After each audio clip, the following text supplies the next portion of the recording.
Hi, I'm Antonio Sala, and in this third video, we'll discuss some examples of different poses to compute the manipulability ellipsoid, and also we'll give some animations of the principal maneuvers.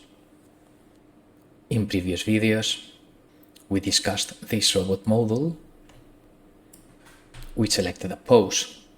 We'll select new ones in a minute. Like this one.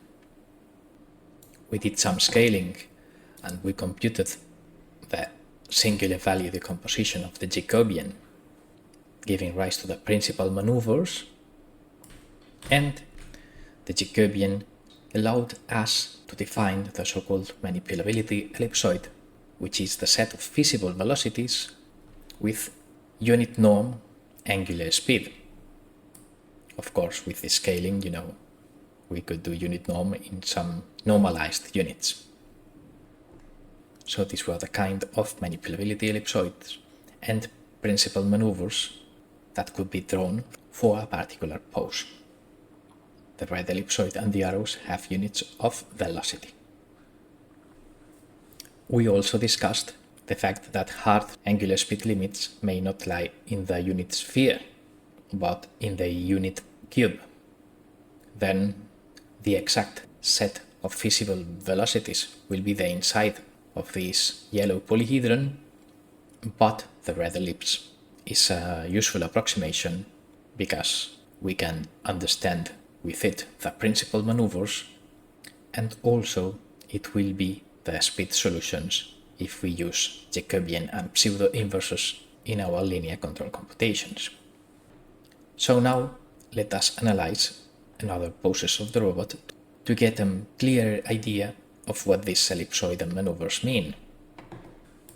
I prepared some examples.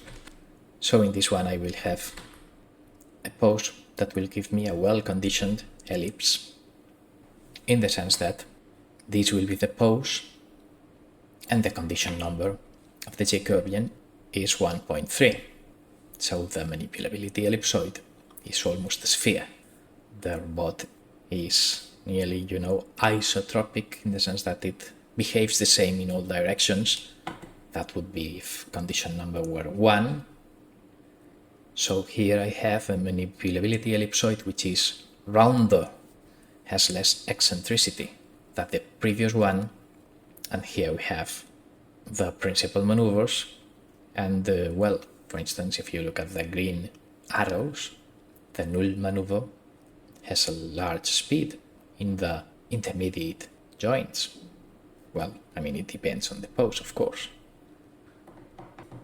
Again, this is the comparison with the polyhedron-based feasible velocity computations. The next example we'll discuss will be this one, which will give rise to an ill-conditioned manipulability ellipse. If I execute, this is the pose. Indeed, if it were perfectly aligned, we will be at the singularity. More on that later. The thing is that we are approaching that singularity because condition number is 22. So moving the end effector in some directions require 22 times more angular speeds than in other. So this kind of warns me that we may be at a problematic pose regarding manipulability. Indeed, we see that the second principal maneuver has a very low speed gain, and this condition number of 22 ends up in a manipulability ellipsoid being very long and thin. So it's very difficult to move the end effector in the purple direction at high speed, because that would require an extremely high angular velocity in my joints. Again, the ellipsoid approximation is reasonably close to the polyhedron-based reachable velocity set computation. The last configuration we are going to test is one in which we are very, very close to a singularity, this pose, which basically depicts straight robot And indeed the Jacobian has a very low minimum gain maneuver, apart from the null one, of course, and condition number is 32,000. So basically, for a mathematician, singularity would be this singular value equal to 0, but for us, if this singular value is 32,000 times lower than this one, well, that basically means that we are at a singularity in practical terms.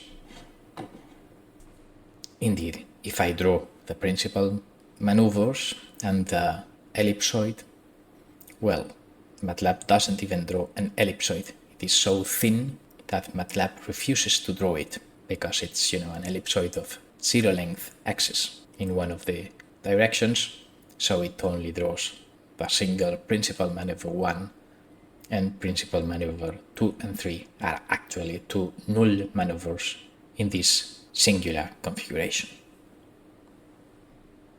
As we can see, apart from the fourth decimal digit, the set of reachable velocities is indeed a line, also with the polyhedron-based approach. So this is what manipulability analysis at the singularity gives as a result. Good. So now we'll do some animations. We will not start the singularities, otherwise things may go crazy. So we will select the pose we started the video with, and we'll discuss some animation code as follows. We'll select which maneuver we wish to simulate. Maneuver 3 will be the null maneuver, and then I am not delving into the details too much. You can download and inspect the code by yourself. I will simulate 15 seconds of moving my robot, and at each of the samples I will evaluate the end effector Jacobian, I will scale it, and I will store the matrix defining the manipulability ellipsoid to draw an animation of it at each frame.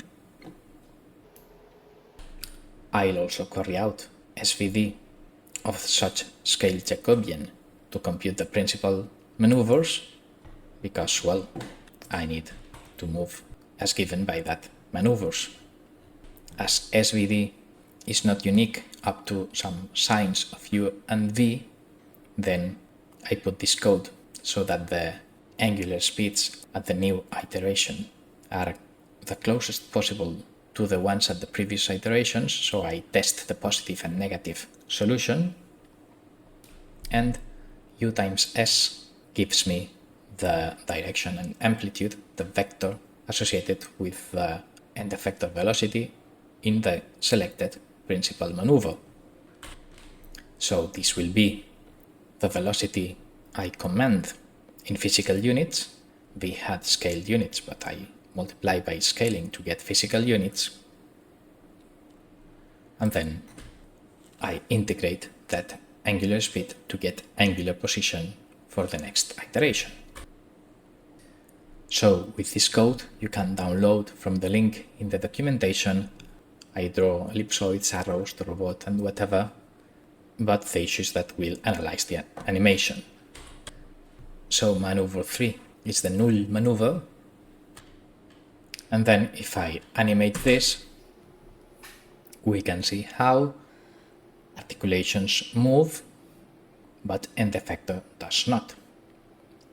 The manipulability ellipsoid indeed does change with the robot pose, but we are not using any of that directions because we are only executing the null maneuver in input angular speeds.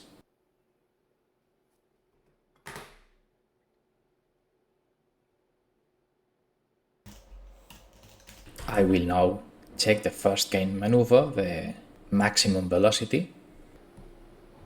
This will be the initial frame, and the yellow arrow indicates the direction in which a maximum velocity will be reached. And of course the pose will change, and that direction and the ellipsoid will change, but I will repeat and repeat executing the movement that moves the end effector with maximum velocity until my animation ends. So we get thin.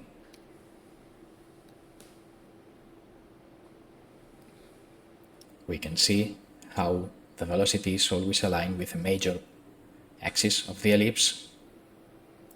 In there was a circle, so it changed sort of direction. I mean, the idea of this is demonstrating what the principal maneuver is and not claiming that this animation or this principal maneuver forever is of any usefulness, of course. So we see here the animation of that first high gain principal maneuver, and if I now carry out the simulation of the maneuver associated with the short axis of the ellipse, here we can see the short axis arrow, which indicates the end effect of velocity, and we can see how this evolves. It reaches the singularity, it seems, but it somehow exists from it. And well, this is the kind of maneuver on the short axis that, again, it may be useful or not.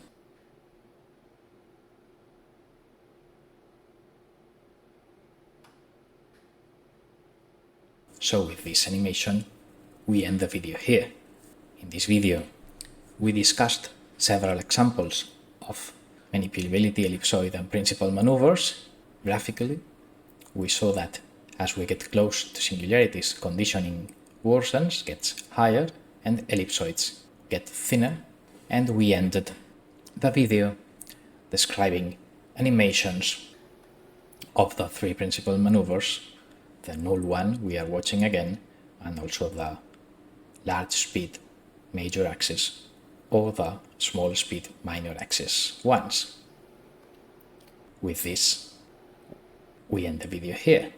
Thanks for watching.